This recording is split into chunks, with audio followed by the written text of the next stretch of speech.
Boom. Engine explodes at 32,000 feet. Pilots unconscious. 198 passengers screaming. Plane diving to death. Then a 12-year-old girl walks to cockpit. Keys the radio. This is Phoenix. I have aircraft control. Black Hawk helicopters monitoring the frequency freeze. Phoenix. That call sign belongs to Commander Torres. She died 2 years ago. Wait, did that voice sound like a child? Before you watch full story, comment below from which country are you watching. Don't forget to subscribe for more amazing stories. Southwest 2891, cruising 32,000 feet. Boom. Left engine explodes. Metal shreds through cockpit. Captain killed instantly. First officer unconscious, bleeding. Aircraft rolling left, descending. 198 passengers screaming. Tiny voice from seat 14C, I can fly this. Everyone turns. Sees 12-year-old girl, braids, backpack, missing tooth. Flight attendant, sweetie, sit down, girl, my mom was Commander Elena Torres. She taught me. I know what to do. Girl walks to cockpit. Keys radio. This is Phoenix. I have aircraft control. Black Hawks monitoring frequency freeze. Phoenix. That call sign belongs to Commander Torres, who died 2 years ago. Did that voice sound like a child? Military command, get confirmation now. Mia Torres sat in seat 14C, squeezed between a businessman typing on his laptop and an elderly woman reading a magazine. She was 12 years old, small for her age, with 2 brown braids tied with bright yellow ribbons. Her front tooth was missing, lost just last week when she bit into an apple too hard. She wore faded jeans and an oversized Air Force hoodie that was way too big for her. It had belonged to her mother. Her backpack sat under the seat in front of her. Inside was her mother's flight helmet from the final test flight.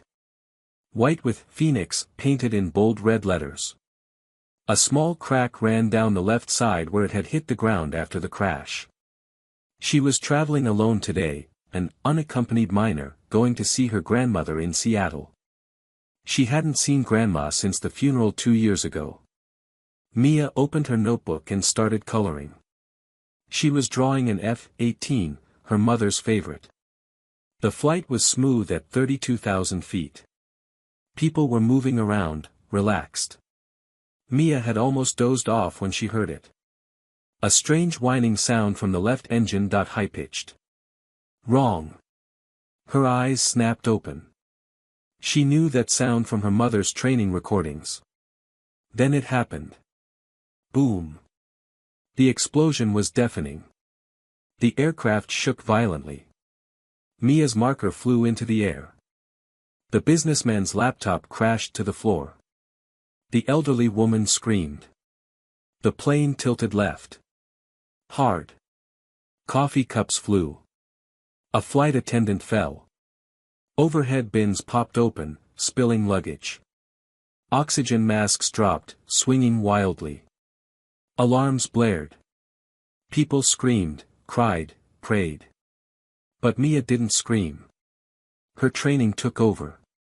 It was like she could hear her mother's voice in her head, calm and clear. First, assess. Don't panic. Assess the situation. She recognized that sound immediately. Her mother had made her memorize every aircraft emergency sound.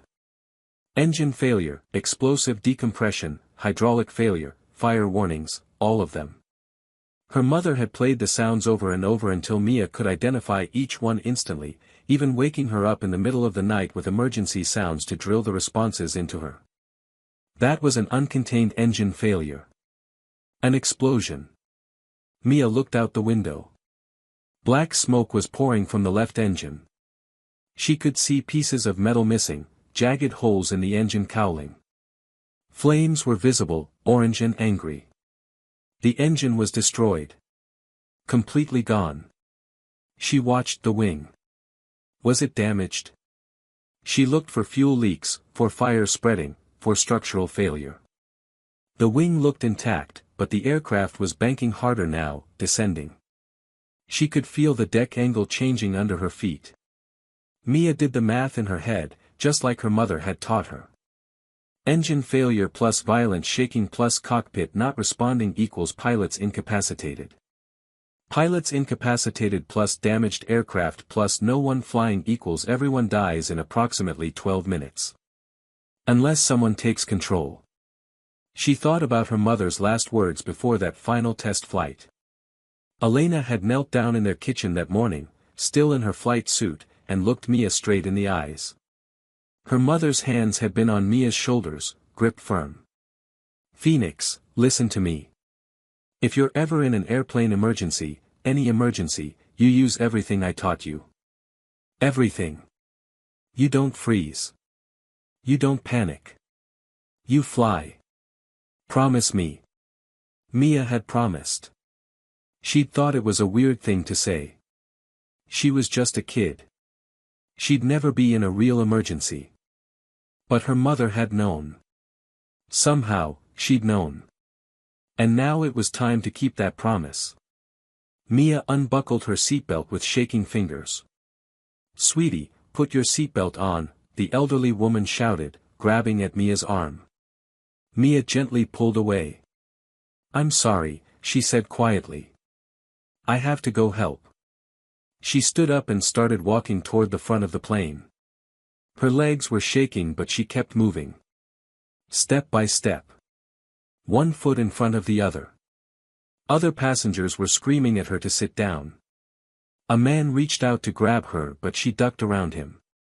The floor was tilting under her feet. The aircraft was in a steepening descent now. She could feel it in her stomach, that dropping sensation that meant they were falling out of the sky. Patricia, the senior flight attendant, was trying to calm passengers near the front.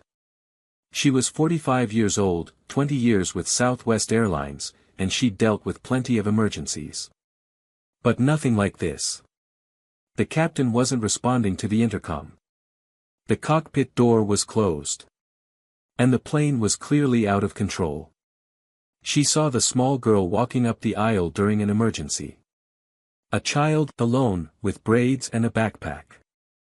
"Honey, sit down. Go back to your seat," Patricia said, grabbing Mia's shoulder firmly.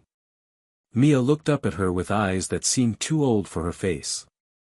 Too calm, too focused. "Ma'am, my mother was Commander Elena Torres. United States Navy test pilot. She trained me to fly from the time I was 4 years old.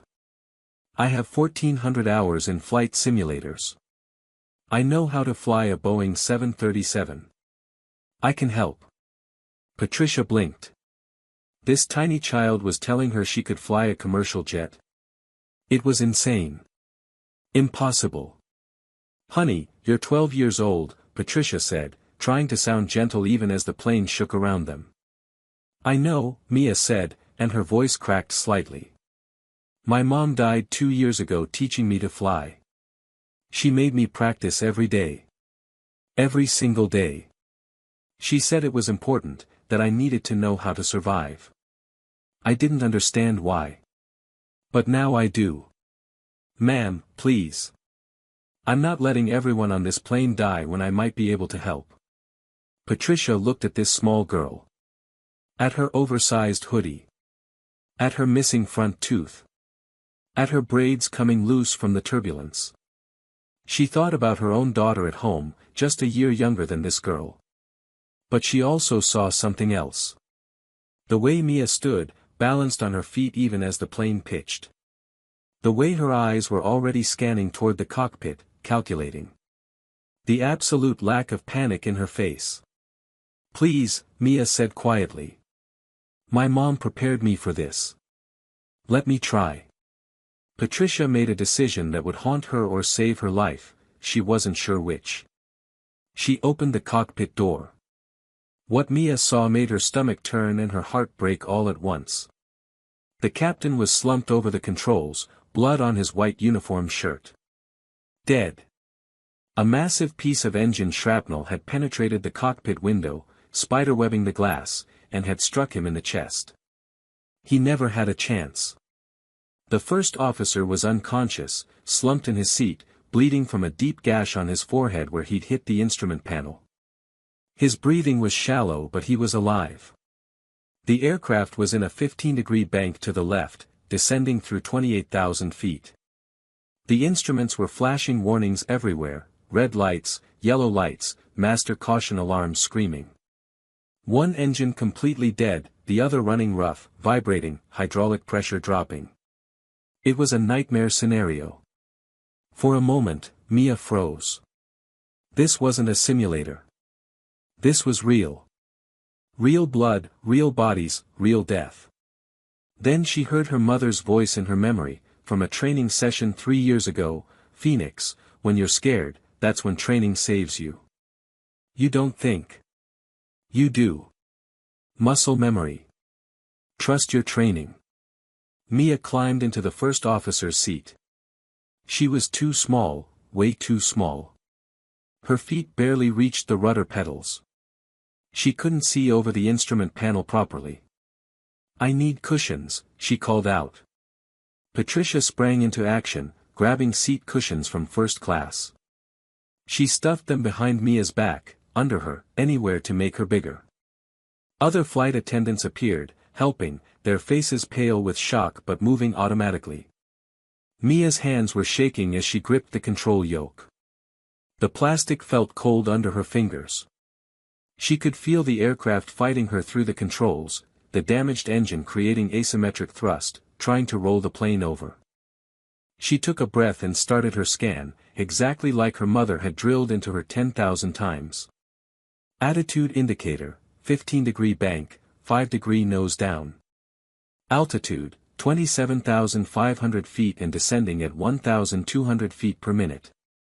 Airspeed, 280 knots and decreasing. Engine 1, failed. 0 RPM. 0 thrust. Engine 2, running at 62% power, high vibration warnings. Hydraulic pressure, System A at 45% and dropping. System B at 78%. Fuel, 12,000 pounds remaining. Her mother's voice in her head, "Always know your situation before you act. 3 seconds of assessment saves you from 30 seconds of wrong action." Mia reached for the radio with trembling fingers. She keyed the microphone. "Mayday, Mayday, Mayday, Southwest 2891. Engine explosion. Both pilots incapacitated. I'm a passenger taking control of the aircraft."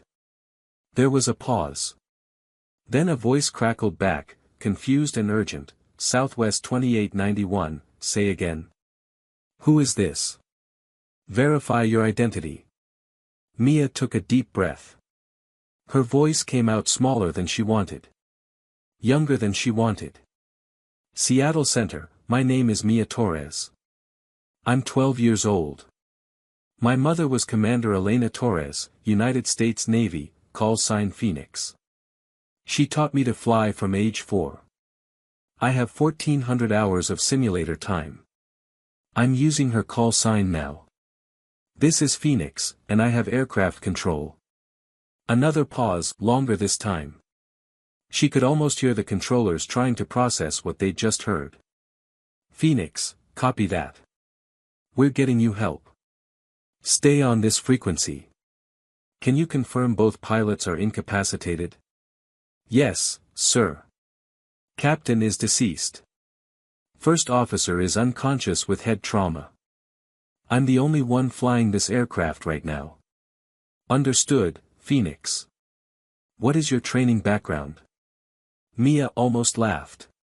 It was such a normal question in such an insane situation. "Sir, my mother trained me on Boeing 737 simulators for 8 years. She was a Navy test pilot.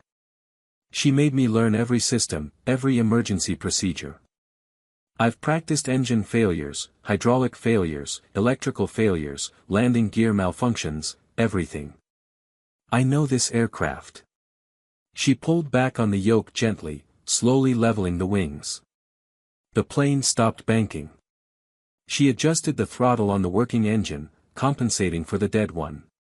The descent slowed from 1,200 feet per minute to 800. She was flying a Boeing 737 with 198 people on board. And she was 12 years old.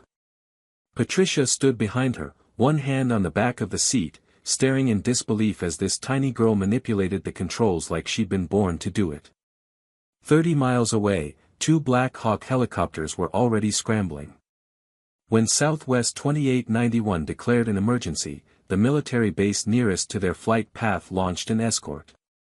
Standard procedure for catastrophic aircraft failures near populated areas. Captain Marcus Webb was the lead pilot. He was 42 years old, 20 years in the military, and he'd seen a lot of emergencies. But when he heard that transmission, he almost couldn't believe it. "Did she say Phoenix?" his co-pilot asked. Webb keyed his radio to the emergency frequency. He heard the tiny voice again. "Phoenix to Seattle Center, I've stabilized the aircraft at 24,000 feet. Single engine operation. Request vectors to nearest suitable airport." Webb felt chills run down his spine.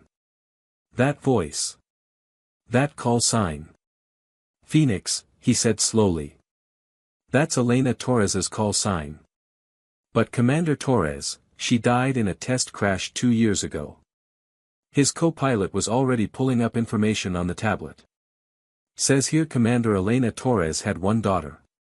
Age 12. Name, Mia Torres." Webb remembered Commander Torres. Everyone did. She was a legend. The first woman to fly certain experimental aircraft, fearless, brilliant. She died when a prototype fighter malfunctioned during a test flight. And Webb remembered something else. He'd served under Commander Torres for 6 months. She used to talk about her daughter all the time. Used to show videos on her phone of a little girl sitting in a flight simulator, hands on the controls, face serious and focused. "She's training her young," Webb had joked once. "She needs to know how to survive," Commander Torres had replied. It hadn't sounded like a joke. Now Webb understood. He keyed his radio to the emergency frequency. "Phoenix, this is Black Hawk lead, Captain Marcus Webb. I flew with your mother. She talked about you constantly. Said you were a better pilot at age 10 than most adults. Is that true?" There was a long pause. When the voice came back, it was crying. She said that about me." Webb's throat tightened. "All the time, kid. She was so proud of you. Now let's honor her memory by getting you down safe. I'm going to talk you through this. Can you do that?" "Yes, sir." The voice was steadier now. "Good. First, I need you to tell me your aircraft status." Mia's voice came back, reading instruments like she'd done it 1,000 times. "Altitude 24,000 feet, descending at 200 feet per minute, airspeed 240 knots, engine 1 complete failure. Engine 2 running at 62% power, rough vibration. Hydraulic pressure at 50% and dropping, fuel at 60%. 198 souls on board including myself." Webb looked at his co-pilot with wide eyes. That was a perfect emergency status report. From a 12-year-old. "Outstanding, Phoenix. How many flight hours do you have?" 1,400 hours, sir. All simulator. My mom trained me since I was 4. 1,400 hours. That was more than some commercial pilots had in real aircraft. Commander Torres had prepared her daughter for this exact situation.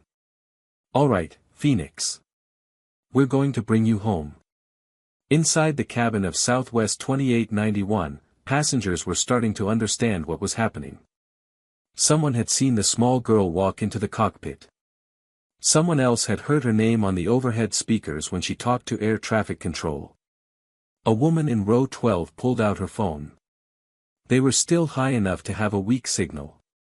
She typed into Google, "Commander Elena Torres Phoenix." The results came up immediately. Legendary test pilot dies in crash. Elena Torres broke barriers in naval aviation. Commander Torres, first woman to fly F-35 in combat testing, killed at age 38. There were pictures. A beautiful woman in a flight suit, standing in front of a Navy jet. Dark hair pulled back. Confident smile, awards on her chest. The woman in row 12 looked at the pictures. Then she looked toward the cockpit. She could just barely see the little girl sitting in the pilot's seat, her brown braids visible over the headrest. The resemblance was unmistakable. "Oh my God," she whispered. She showed her phone to the man next to her. He showed his wife. Soon everyone nearby was pulling out their phones, searching, reading. A young mother holding a baby made her way forward. Patricia tried to stop her, but the mother said, "I just want to say thank you." She approached the cockpit door carefully. She could see Mia inside, small hands gripping the controls, eyes focused straight ahead. "You're Commander Torres's daughter," the mother said softly. Mia glanced back quickly. "Yes, ma'am. She was my hero. I joined the Navy because of her. If you're anything like her, we're in good hands." Mia felt tears in her eyes but blinked them away. "Thank you." But not everyone was confident. A businessman in first class was panicking. "She's 12. We're all going to die because a child is flying this plane." Other passengers were crying, praying, holding each other. Mia could hear them. The cockpit door was still open. Their fear felt like a weight on her chest. She keyed the intercom. Her voice came through every speaker in the cabin. "This is Mia Torres. I understand you're all scared. I'm scared too. But my mother, Commander Elena Torres, spent 8 years teaching me to fly for exactly this kind of situation. She gave me 1,400 hours of training. She made me memorize every emergency procedure. She prepared me for this. So please, trust her training if you don't trust me. I'm going to get us down safely." The cabin went quiet. Then the young mother with the baby started clapping. One person, then two, then dozens. Not celebration, encouragement. Support. "You can do this," someone shouted. "We believe in you," another voice called. Mia wiped her eyes and focused on the instruments. Captain Webb's voice came through the radio. "Phoenix, we have a problem. On single-engine operation at this weight, you can't maintain altitude. You're going to keep descending. We need to try restarting engine 1. Mia's stomach dropped. "Sir, that engine exploded. There was shrapnel. I saw smoke." "I know. But we need to try. Your aircraft can't make it to any airport on one engine at this descent rate. You'll be on the ground in 20 minutes whether you want to be or not. We need that engine." Mia thought about her simulator training. Her mother had made her practice engine restart procedures hundreds of times. But that was in a simulator. This was real. A damaged engine. If it exploded again during restart, it could take out the whole wing. "Mom, if you can hear me, I could really use your help right now," Mia whispered. She keyed the radio. "Black Hawk lead, I'll try the restart. Walking through the checklist now. Take your time, Phoenix. We're right here with you." Mia's hands moved across the controls. She recited from memory, just like her mother had made her practice. Ignition selector to engine 1. She flipped the switch. Fuel flow check. She verified the fuel was flowing to engine 1. Starter engage. She pushed the button. The engine coughed. Sputtered, shook the entire aircraft. Black smoke poured out. Mia's heart pounded. "It's not catching," she said into the radio, trying to keep her voice steady. "Try again," Webb said calmly. "Your mother never gave up. Neither do you." Mia nodded even though he couldn't see her. She went through the sequence again. Ignition, fuel, starter. The engine coughed again. Sputtered, shook. Then caught. It was running rough, very rough, but it was producing thrust. The rate of descent slowed. The aircraft steadied. Engine restart successful. Mia shouted. Engine 1 at 40% power. Webb's voice came back, and she could hear the smile. Phoenix, you just restarted a damaged jet engine at age 12. Your mother is watching from heaven, and she is so proud of you right now. Mia couldn't help it. She started crying. But her hands stayed steady on the controls. Seattle-Tacoma International Airport was preparing for the emergency landing. Foam trucks were covering runway 16R with white fire suppressant foam. Every emergency vehicle in the city was staging nearby. News helicopters circled at a safe distance, cameras rolling. Inside the airport tower, controllers were clearing all other traffic. Southwest 2891 would have the entire airspace to itself. Mia was descending now, following Captain Webb's instructions. The Seattle skyline was visible through the broken cockpit window. Cold air rushed in. Her hands were freezing. Phoenix, you're 20 miles out, Webb said. Time to configure for landing. We'll do this step by step. First, deploy your flaps to 5 degrees. Mia found the flap lever. She moved it slowly. The aircraft shuddered as the flaps extended. Flaps 5, she reported. Good. How does she feel? Shaky. The damaged engine is vibrating a lot. That's normal. You're doing great. Now, at 15 miles, we'll extend to 15 degrees flaps and lower the landing gear. The miles ticked by. Mia's heart was racing but her training held. At 15 miles, she extended the flaps further and pulled the landing gear lever. There was a loud grinding noise. The aircraft shook. Red lights flashed on the panel. Landing gear showing unsafe.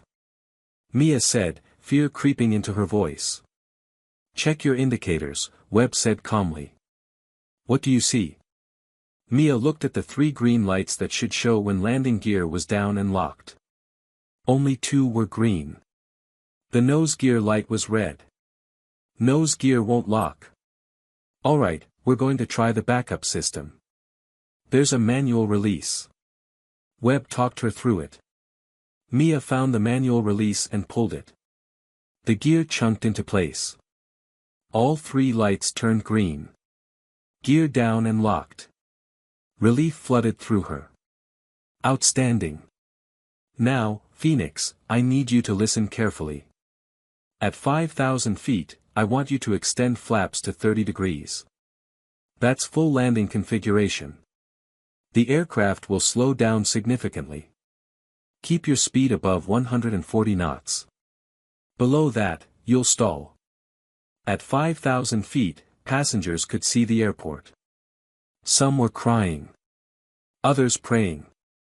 The young mother held her baby close. At 3,000 feet, Mia's voice came over the radio, smaller now. Scared. Captain Webb. I'm scared. What if I crash like my mom? Webb's response was firm but gentle. Phoenix, listen to me. Your mother didn't crash because she lacked skill. That experimental aircraft had a catastrophic mechanical failure. You're flying a proven aircraft. It's damaged, yes, but you can do this. She taught you how. Trust your training. Trust her. Mia wiped her eyes. Yes, sir. At 1,000 feet, the runway came into clear view. It looked impossibly small. The foam covering made it white instead of black. It looked so tiny, Mia whispered. That's normal, Webb said. Keep coming. You're on perfect approach. Airspeed 145 knots. Perfect. Altitude 1,000 feet. You're going to make it. The entire world was watching now. News channels had interrupted regular programming. 12-year-old attempting emergency landing ran across every screen. Inside the aircraft, it was silent except for the roar of the damaged engines and the wind through the broken cockpit window. Mia's tiny hands gripped the control yoke. Her feet pressed the rudder pedals, she had to stretch to reach them even with the cushions. 500 feet, Webb said. You're doing perfect, Phoenix. Don't change a thing. 400 feet. Mia could see the foam clearly now. Emergency vehicles lined both sides of the runway. Red lights flashing everywhere. 300 feet. At 100 feet, you'll see the runway expanding in your vision. That's normal. 200 feet. Mia's breathing was fast but controlled. Everything her mother taught her was coming back. Every simulator session, every emergency procedure. 8 years of preparation for this one moment. 100 feet. Phoenix, at 50 feet, you'll pull back gently on the yoke. Let the nose come up.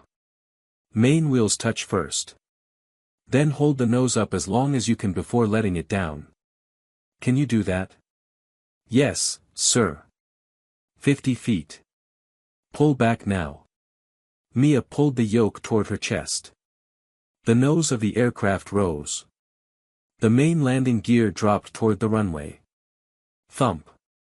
The main wheels hit the foam-covered runway. The aircraft bounced slightly. Mia held the nose up like Webb had said. I'm down. I'm down, she shouted. Brakes, Phoenix. Stop the aircraft. Mia pushed her feet forward with all her strength. The brake pedals were so hard to push. She stood up in the seat, using her whole body weight. The aircraft decelerated. The runway rushed past. They were using up all of it. Every foot. The end of the runway was coming fast. Come on, come on. Mia grunted, pushing harder. The aircraft slowed. Slowed more. And stopped. 300 feet of runway remaining. For a moment, there was absolute silence.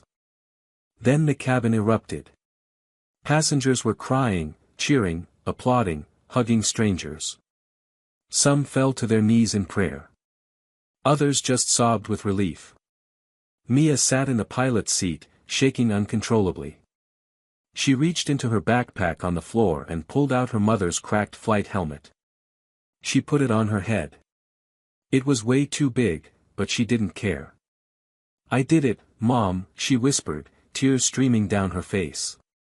Just like you taught me. Emergency crews swarmed the aircraft. Paramedics rushed aboard. The first officer was unconscious but alive. They stabilized him and got him to an ambulance. He would survive with a serious concussion and lacerations. The captain hadn't survived the initial explosion. Paramedics confirmed what everyone already knew. He was covered with a sheet and carried out respectfully. The passengers evacuated down emergency slides, but many stopped to look for Mia. The young mother with the baby found her first. Mia was still sitting in the pilot's seat, wearing her mother's helmet, shaking. You saved my daughter's life, the mother said, tears running down her face. Thank you. Thank you so much. An elderly man was next. You're a miracle, child. An absolute miracle. The businessman who had been panicking earlier came to the cockpit door. His face was red, tears in his eyes. I'm sorry I doubted you. You're braver than any adult on this plane. Braver than me. I'm so sorry. Mia just nodded. She couldn't speak. Everything was hitting her at once. Patricia, the flight attendant, pushed through and wrapped Mia in a tight hug. Your mother would be so proud of you, sweetie. So proud. That's when Mia collapsed emotionally. She sobbed into Patricia's shoulder. I want my mom, she cried. I miss her so much. I miss her every day. Patricia held her tight. She was with you the whole time, honey. I know she was. Guiding your hands, telling you what to do. She never left you. Outside, news helicopters were capturing everything. The images of emergency crews, of passengers hugging each other, of a small girl in an oversized flight helmet being carried out of the cockpit. Within minutes, the footage was everywhere. By the next morning, Mia Torres was the most famous person in America. 12-year-old lands jet using dead mother's training. Miracle landing, child pilot saves 198 lives. Daughter of legendary test pilot honors mother's legacy. But Mia wasn't doing interviews. She was at her grandmother's house in Seattle, under protection from the media circus outside. 3 days after the landing, a Navy car pulled up to the house. Admiral Richard Carson stepped out. He was 60 years old, gray hair, chest covered with medals and ribbons. He had been Commander Elena Torres's commanding officer. Mia's grandmother let him in. Mia was sitting on the couch, still wearing her mother's hoodie. Admiral Carson sat down across from her. "Mia, do you know who I am?" She nodded. "You were my mom's boss." "That's right. Commander Torres was the finest pilot I ever knew. And she talked about you constantly. Showed us videos of you in the simulators. We all knew she was training you. We just didn't understand why until now." Mia looked down at her hands. Carson continued, "Your mother knew her test flight work was dangerous. Every time she went up in a new aircraft, she knew something could go wrong. So she prepared you. She made sure you could survive without her. That's what mothers do." "Did she know she was going to die?" Mia asked quietly. Carson was quiet for a moment. "She knew it was possible. And she made sure you would be okay. More than okay. You saved 198 people using skills she taught you. That's her legacy, Mia. She's still saving lives." He reached into his briefcase and pulled out 2 items. Her mother's Navy wings, the gold pin that pilots wear on their uniforms. And her Navy Cross Medal, one of the highest decorations for valor. "She would want you to have these," Carson said, placing them in Mia's small hands. Mia stared at the wings. They were her mother's. She closed her fingers around them and started crying again. 2 weeks later, Admiral Carson came back. This time, his face was serious in a different way. "Mia, there's something you need to know about your mother's death," he said. Mia's grandmother sat next to her, holding her hand. Carson took a deep breath. "We've completed the investigation into the crash that killed your mother. It wasn't an accident. It was sabotage." Mia felt like the floor dropped out from under her. "What?" "Your mother was testing a new fighter jet. She discovered serious design flaws that the defense contractor had hidden. Flaws that could have killed pilots in combat. She was going to testify about it, report it to Congress. The contractor couldn't let that happen. They tampered with the aircraft. They murdered her." Mia's voice was barely a whisper. Carson nodded, his jaw tight. "Yes. The people responsible are being arrested as we speak. They'll face justice. But Mia, here's what you need to understand, your mother knew she was in danger. That's why she trained you so intensively. She knew they might try to silence her. She wanted you ready for anything." Mia felt anger burning in her chest. She knew they might kill her, and she still tried to tell the truth. "That's what heroes do," Carson said. "They don't stay quiet just because it's safer. They speak up. They do what's right, even when it costs them everything. And you're just like her, Mia. When everyone on that plane needed a hero, you stood up. Just like she did." Mia wiped angry tears from her face. "The people who killed her, they're really going to jail. They're going to prison for the rest of their lives," Carson promised. "Your mother's testimony was documented. Her evidence was preserved. They can't hide anymore. She won, Mia. Even after they killed her, she still won. 3 months later, Mia stood at Naval Air Station Oceana in Virginia. Hundreds of pilots were gathered. Active duty, retired. All of them had come to honor Commander Elena Torres. A memorial was being unveiled. A granite stone with her name, her rank, her call sign, a bronze plaque with her photo in her flight suit, smiling that confident smile. They asked Mia if she wanted to speak. She was terrified. But she thought about her mother facing down corrupt contractors. She thought about climbing into that cockpit with everyone watching. She could do this. She walked to the podium.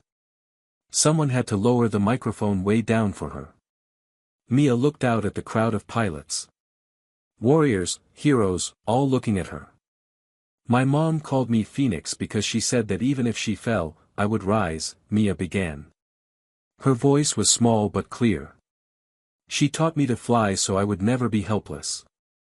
She died trying to save future pilots from defective aircraft. And today, 198 people are alive because she spent 8 years teaching me. She paused, fighting tears. That's her legacy.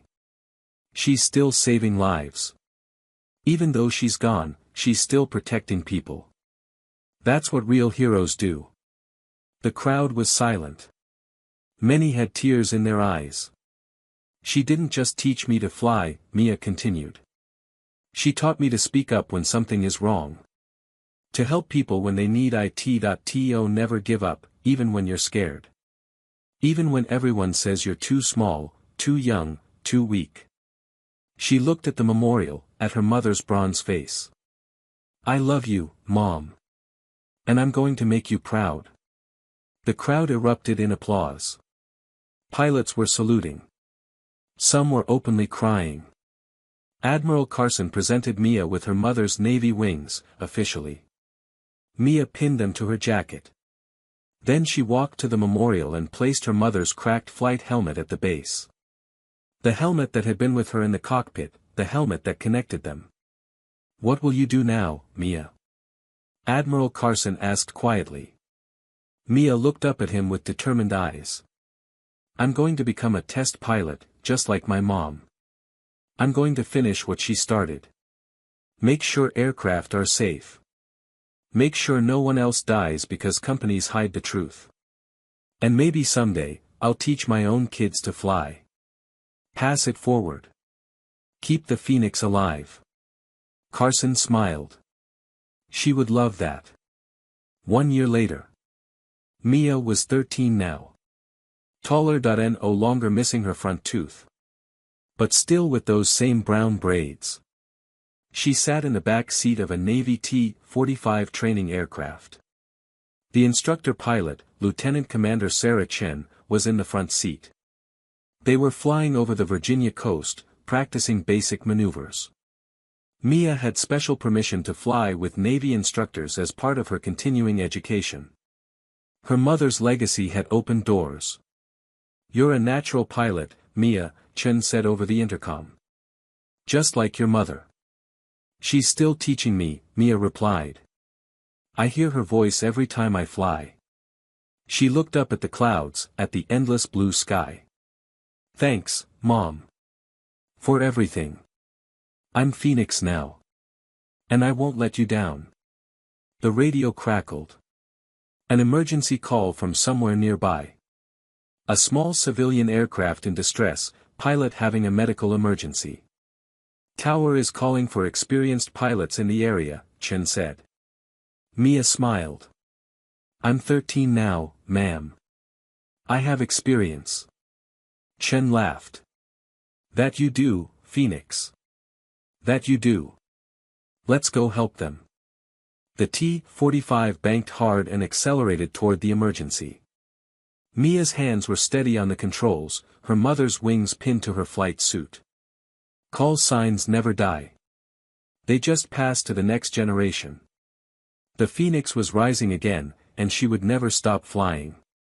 Sarah Chen, the tech executive in row 12, pulled up videos of Commander Elena Torres on her phone. In one video, Torres said, "Fear is just information. But training tells you what to do about it. I trust my training more than I trust my fear. Sarah looked toward the cockpit where Mia sat. The girl's mother's words echoed in her head. Trust training more than fear. She started posting to social media. I'm on Southwest 2891. 12-year-old girl is flying our plane. Her mother was Navy legend Commander Elena Torres.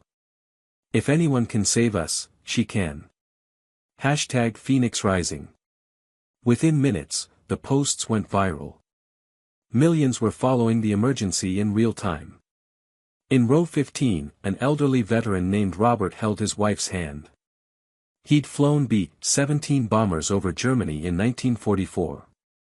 He'd seen young men do impossible things when called upon. She'll make it, he told Margaret. I've seen it before. When the moment comes, the young ones rise up. That girl's got her mother's blood. She'll bring us home. In row 22, teenager Marcus filmed everything. He could see Mia's small silhouette in the pilot's seat. Her braids, her tiny hands on the yoke. Marcus posted a video. This is real. 12-year-old Mia Torres is flying our plane. Her mom was a Navy pilot who died training her. This is the bravest thing I've ever seen.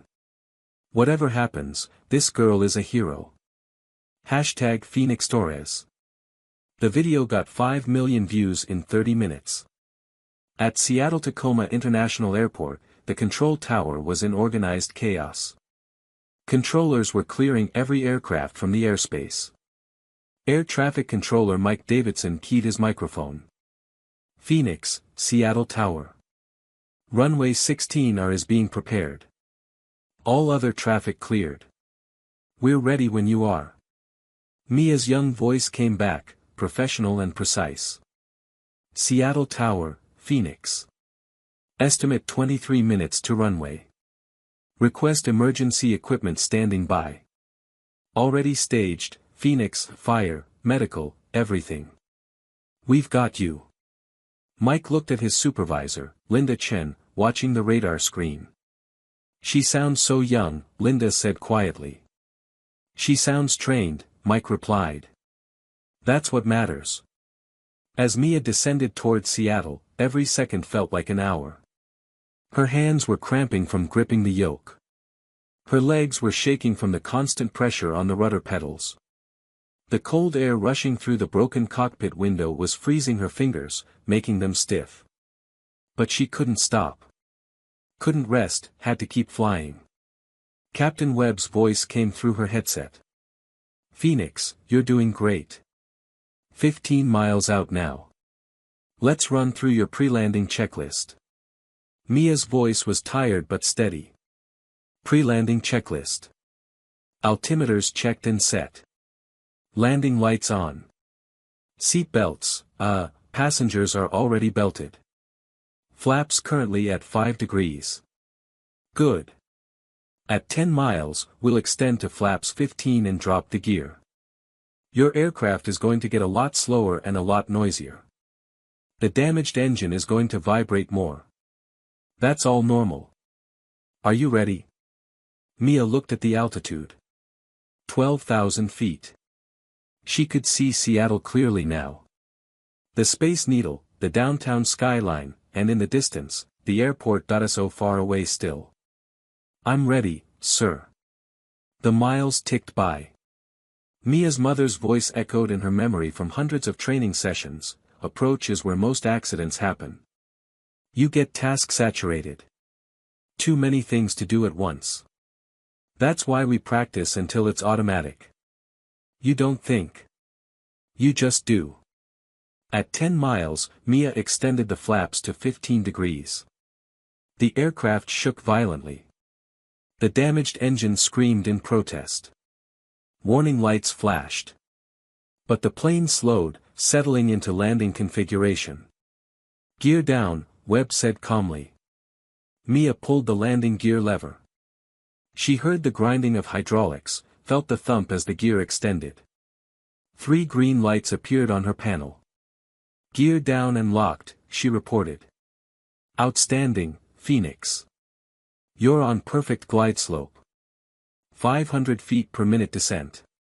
Speed 150 knots. You're threading the needle perfectly. Inside the cabin, passengers could see the airport now. Fire trucks and ambulances lined the runway, lights flashing. News helicopters circled at a distance. The foam on the runway made it look white instead of black. Lisa, still standing near the cockpit with baby Emma, whispered a prayer. Please God, guide her hands. Guide this brave girl. Bring us home. At 5 miles out, Mia extended the flaps to 30 degrees, full landing configuration. The aircraft slowed to 140 knots. The stall warning system was getting close to activation. Any slower and the plane would drop from the sky. Phoenix, you're getting slow, Webb said. Add a touch of power. Mia pushed the throttles forward slightly. The damaged engine coughed, sputtered, then increased power. The airspeed stabilized at 145 knots. At 3,000 feet, Mia could see individual emergency vehicles. She could see people standing on the airport buildings, watching. News cameras. Her hands were shaking so badly now that the control yoke was vibrating. Captain Webb, she said, her voice breaking. I'm scared. What if I crash like my mom? What if I kill everyone? Webb's response was immediate and firm. Mia, listen to me. Your mother didn't crash because she lacked skill. She was the best pilot I ever knew. That experimental aircraft had a catastrophic mechanical failure. Nothing she could have done would have saved it. But you're flying a proven aircraft. It's damaged, yes, but it's flyable. You've proven that. And you have something your mother didn't have in her final moments. What's that? You have help. You have me. You have air traffic control. You have emergency crews ready. You have nearly 200 people on that plane believing in you. And you have your mother's spirit guiding you. You're not alone, Phoenix. You're never alone. Mia wiped her eyes. Yes, sir. I can do this. I know you can. 1,000 feet now. Runway is directly ahead. Keep your wings level. Keep your speed up. You're almost home. At 500 feet, Mia could see the foam clearly. Could see the tire marks from previous landings. Could see emergency personnel in silver fire suits standing ready. At 200 feet, Captain Webb's Black Hawk peeled off, giving her clear airspace. You've got it from here, Phoenix. Nice and smooth. Let the plane fly itself onto the runway. At 100 feet, time seemed to slow down. Mia could hear her own heartbeat pounding in her ears. Could hear the passengers behind her holding their breath, could feel her mother's presence, almost like hands covering her hands on the controls. 50 feet, Webb's voice said calmly. Pull back gently. Flare. Let the main wheels touch first. Mia pulled back on the yoke, just like she'd done 1,000 times in the simulator. The nose rose. The sink rate decreased. The ground rushed up to meet them. And then, contact. Thump. The main wheels hit the foam-covered runway. The aircraft bounced slightly. Mia had pulled back a bit too much, then settled. She held the yoke back, keeping the nose up, letting the main wheels take the weight. The nose gear touched down gently. I'm down. I'm down. Mia screamed. Brakes, Phoenix. Full brakes. Webb shouted. Mia stood up in the seat, putting all of her body weight on the brake pedals. The aircraft decelerated, foam spraying everywhere, emergency vehicles racing alongside them. But they were going fast. So fast. The end of the runway was coming up quickly. Come on, stop. Mia grunted, pushing harder on the brakes. The aircraft slowed. And slowed, and slowed. And stopped. with exactly 283 feet of runway remaining. For 3 long seconds, there was absolute silence. Then the cabin exploded with sound. Passengers screaming with joy, crying, applauding, hugging strangers, falling to their knees in prayer. People were laughing and sobbing at the same time. Emergency crews swarmed the aircraft. Fire trucks sprayed foam on the damaged engine. Paramedics rushed aboard. Mia sat in the pilot's seat, her whole body shaking uncontrollably. She reached down to her backpack on the floor and pulled out her mother's cracked flight helmet. She put it on her head. It was way too big, sliding down over her eyes, but she didn't care. She whispered into the empty cockpit, "I did it, Mom. Just like you taught me. I brought them home. All of them. I finished the mission." And then she started crying. Not tears of fear or sadness, but of relief. Of exhaustion. Of grief that her mother wasn't there to see it. Of pride that she'd honored her mother's legacy. Patricia climbed into the cockpit and wrapped her arms around Mia, holding the shaking girl tight. "You did it, sweetie. You saved us all. Your mother would be so proud of you." Outside, news cameras captured everything. The image of a tiny 12-year-old girl in an oversized flight helmet, sitting in the pilot's seat of a commercial airliner, crying tears of relief while a flight attendant held her. That image would appear on the front page of every newspaper in the world. 3 days after the landing, Admiral Richard Carson stood in the living room of Mia's grandmother's house in Seattle. He was a tall man, gray-haired, with the bearing of someone who'd spent 40 years in military service. His chest was covered with ribbons and medals, a lifetime of service. But right now, looking at the small 12-year-old girl sitting on the couch wrapped in her mother's hoodie, he felt humble. Mia's grandmother, Helen Torres, brought him coffee. She was 72 years old, still grieving the loss of her daughter, and now trying to process the fact that her granddaughter had become a worldwide hero. "Thank you for coming, Admiral," Helen said quietly. Carson sat down across from Mia. The girl looked exhausted. There were dark circles under her eyes. She'd barely slept since the landing, waking up screaming from nightmares of the cockpit, of blood, of her mother's crash. "Mia, do you know who I am?" Carson asked gently. She nodded. "You were my mom's commanding officer. You gave her the Navy Cross after she saved that pilot in the carrier accident." Carson smiled sadly. He remembered that day. Elena Torres had risked her own life to pull an injured pilot from a burning F-18 on the carrier deck. She'd suffered second-degree burns on her hands and arms. But she'd saved the pilot's life. "That's right," Carson said. "Your mother and I served together for 8 years. She was the finest pilot I ever knew. And do you know what she talked about most when we had downtime?" Mia shook her head. "You," Carson said. "She talked about you constantly. Showed us videos of you in the simulators, showed us your drawings of aircraft. Told us stories about how you could identify any plane just from the sound of its engines. She was so proud of you, Mia. More proud than she was of any medal or award she ever received." Mia's eyes filled with tears. "Then why did she leave me? Why did she keep flying those dangerous planes?" Carson took a deep breath. This was the hard part. The truth. Because she believed in something bigger than herself. She believed that the work she was doing, testing new aircraft, finding design flaws before they killed combat pilots, she believed that work saved lives. And she was right. The flaws she discovered in aircraft saved dozens, maybe hundreds of pilots who would have died if those planes had gone into production with hidden defects. He leaned forward, his voice intense. "Your mother knew her job was dangerous. Every time she climbed into an experimental aircraft, she knew something could go wrong. But she also knew that if she didn't do it, someone else would. And they might not be as skilled. They might not survive the failures she survived. She had a gift, Mia. A gift for flying, for understanding aircraft, for pushing limits safely.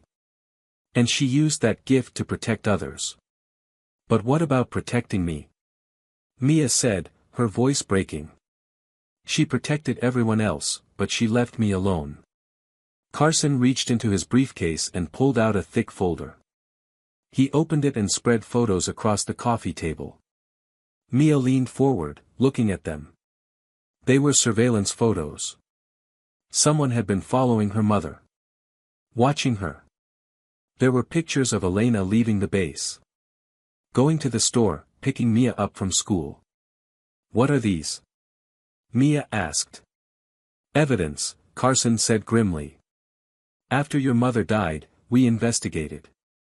We found that the defense contractor building the experimental fighter your mother was testing had been following her. Threatening her. They knew she discovered fatal design flaws in their aircraft. Flaws that would have cost them billions in contracts. She was going to testify about it. Go public. They couldn't let that happen. Mia felt sick. They killed her. Yes, Carson said. They tampered with the aircraft. Made it look like an accident. We have evidence now. The people responsible are in federal custody. They'll spend the rest of their lives in prison. Mia stared at the photos. Her mother had known. She'd known she was in danger. She knew they might kill her, Mia whispered. Yes, Carson said.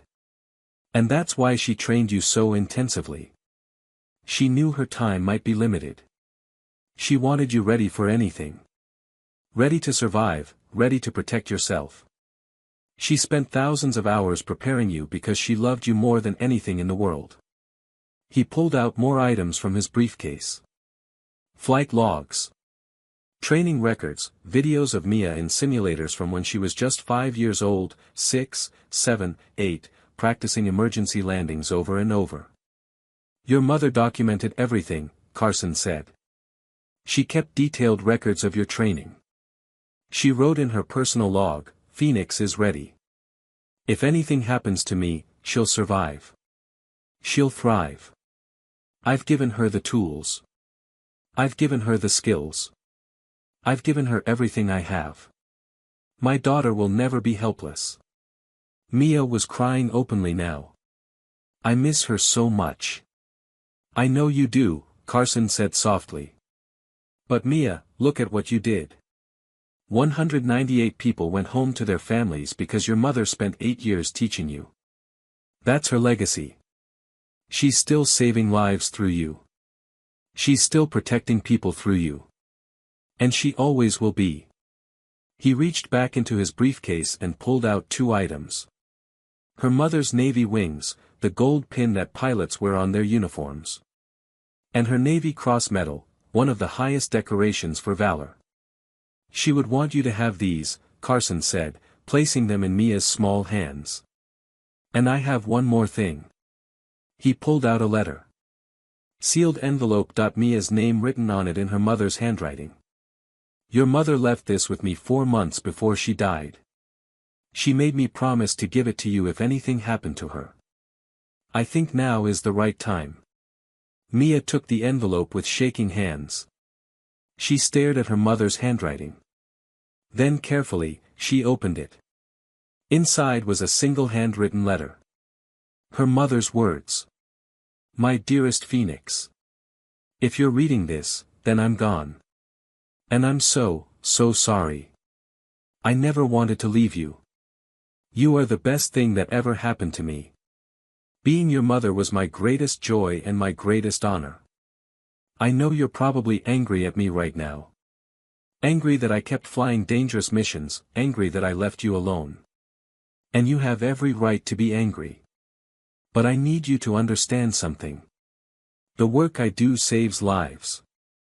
The aircraft I test, the flaws I find, every defect I discover before a plane goes into production means pilots who will come home to their families instead of dying in crashes. I've saved dozens of lives through my work. Maybe hundreds. And I couldn't stop doing it, even though I knew the risks. But more importantly, I taught you everything I know because I wanted you to never feel helpless. The world can be cruel. Bad things happen to good people. Planes crash. People die. Life is uncertain. But if you have skills, if you have training, if you have knowledge, then you always have a chance. You can always fight back. You can always survive. I've given you the gift of flight.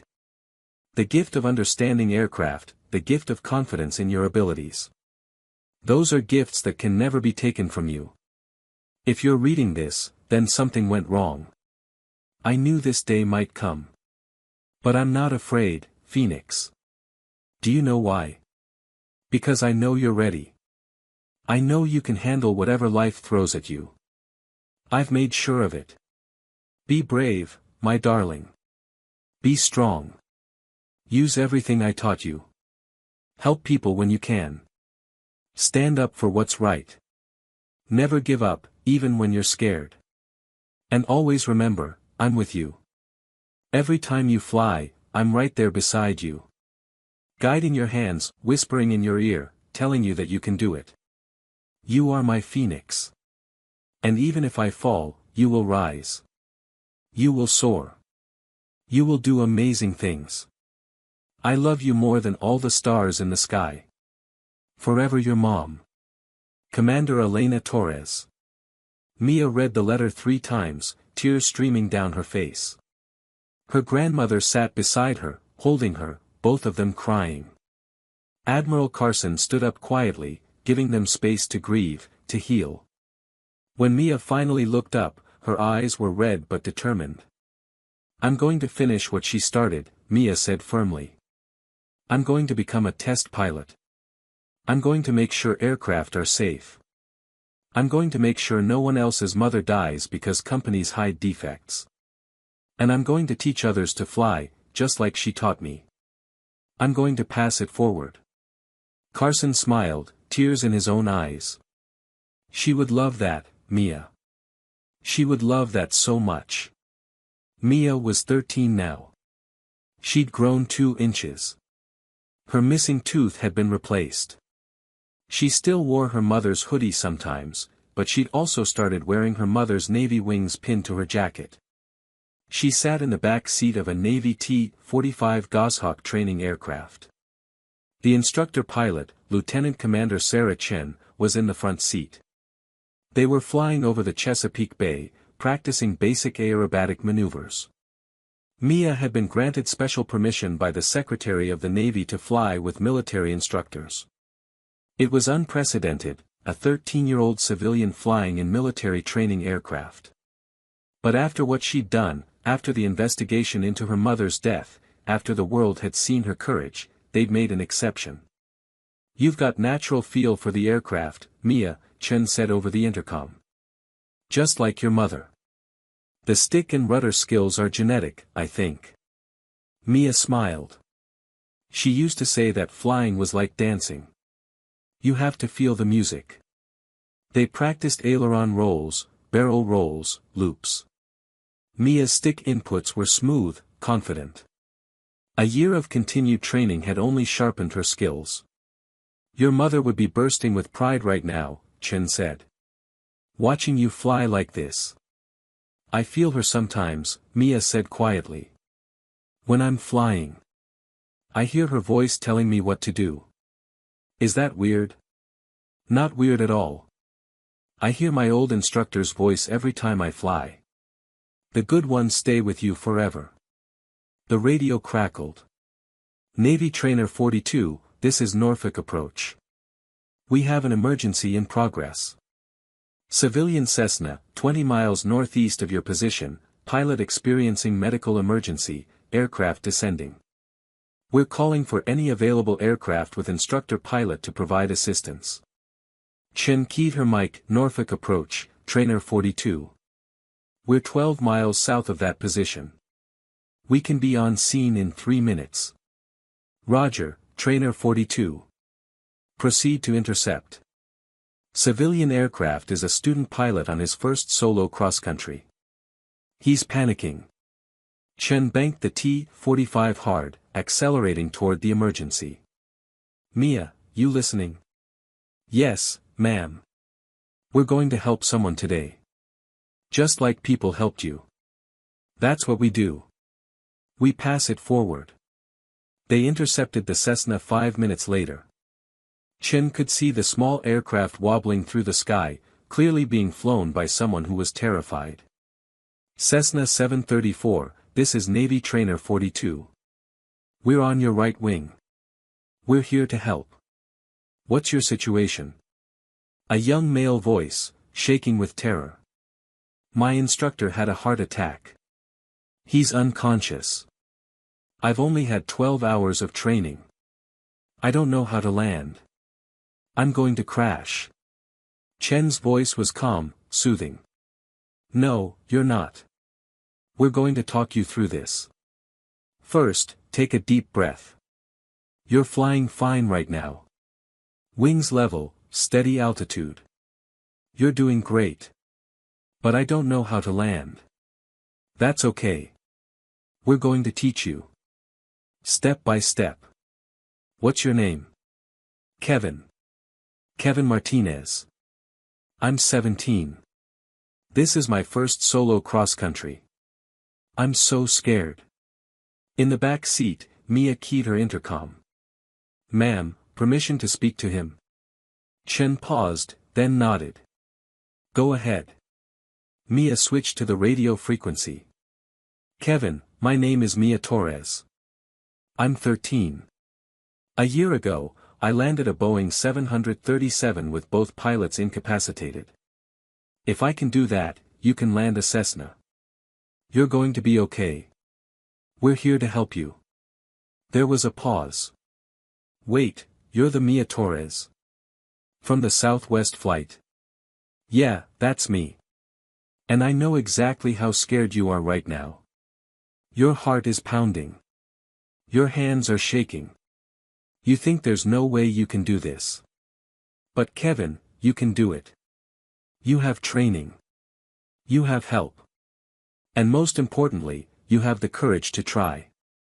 That's all you need. Kevin's voice was still shaking but less panicked. Okay. Okay. What do I do? For the next 20 minutes, Lieutenant Commander Chen and Mia talked Kevin through the approach. Step by step. Reducing power, deploying flaps, lining up with the runway, maintaining airspeed. And when Kevin's Cessna touched down on the runway, rough, bouncing twice, but safe, Mia felt tears in her eyes. You did it, Kevin, she shouted into the radio. You did it. I did it. Oh my God, I did it. Kevin was crying and laughing at the same time. Emergency crews rushed to the Cessna. Kevin's instructor was taken to the hospital. He would survive. Thanks to a scared 17-year-old student pilot who found courage when he needed it. And thanks to a 13-year-old girl who understood exactly what he was going through. As Chen flew them back to base, Mia looked up at the clouds. The endless blue sky, her mother's sky. Thanks, Mom, she whispered. For everything, for teaching me, for preparing me. For loving me enough to make sure I'd survive even when you were gone. I'm Phoenix now. And I'm going to keep rising. I'm going to keep helping people. I'm going to keep your legacy alive. The T-45 climbed into the sunset, engines roaring, carrying the next generation of the Phoenix call sign toward her destiny. Some mothers prepare their daughters for normal life. But Commander Elena Torres prepared her daughter for the impossible. And because of that love, that sacrifice, that dedication, 198 people went home from Southwest Flight 2891. Kevin Martinez landed his Cessna safely. And Mia Torres grew up to become the youngest person ever accepted into the Navy Test Pilot School at age 21. She became a test pilot like her mother. Found the flaws. Saved the lives, taught the next generation. And she never flew a single mission without her mother's cracked flight helmet in her locker. Without her mother's navy wings pinned to her flight suit. Without her mother's voice in her head, calm and clear. Phoenix, you're ready. You can handle anything. You're never helpless. You're never alone. I'm always with you. Now fly. Call signs never die. They just pass to the next generation.